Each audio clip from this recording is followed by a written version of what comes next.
two of the greatest chess players to ever exist going head-to-head across 3 intense hours of blitz and bullet chess.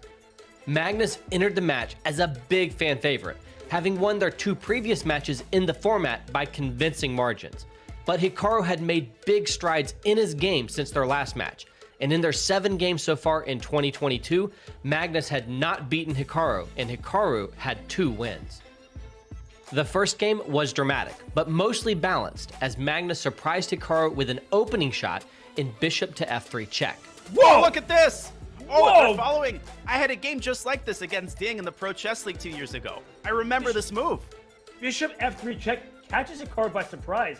He looks upset right now. In a balanced endgame, both players missed a chance for Hikaru to take a pawn on h7, and ultimately they repeated moves.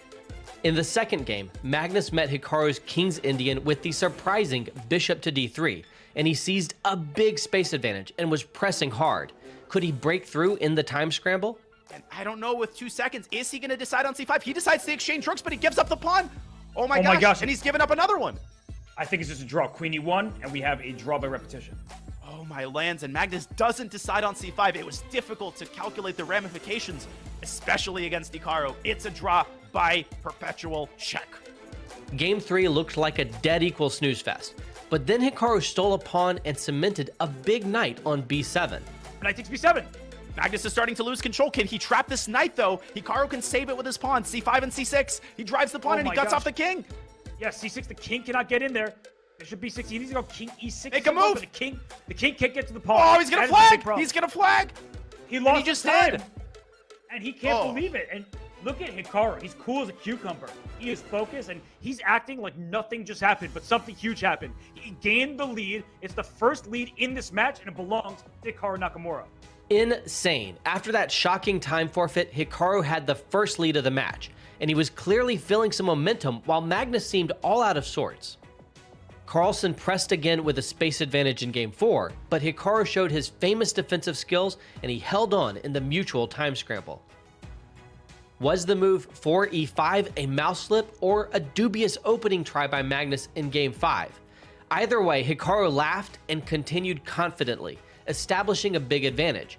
18 knight g5 was a nice and accurate move by Hikaru. He goes knight g5, hitting the h7 pawn. The queen has to take the knight. The bishop takes the bishop on b7. And after black is rook a to b8, saving the rook and attacking the bishop, the c7 pawn falls. White goes up a pawn. It looks like a healthy extra pawn. So unless Magnus can drum up some counterplay, he is simply worse. Magnus has literally 2 moves to drum something up, because that pawn is reaching a8 in a tizzy, and Magnus flags.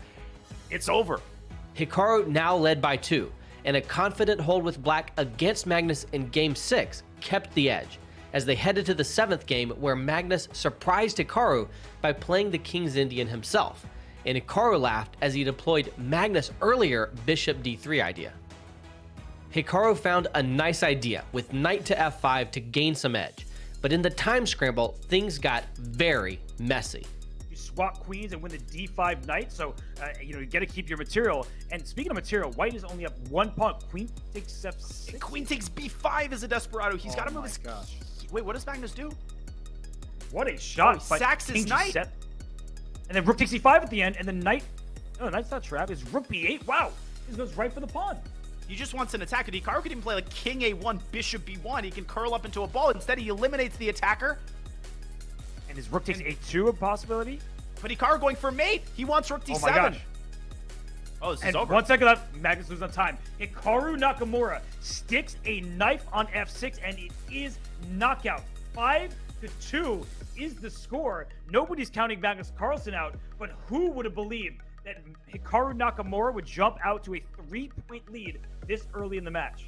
Magnus repeated his opening from the 4th game in Game 8, but again, Hikaru defended well, and all of a sudden, his knight leapt into d3, setting up brilliant threats.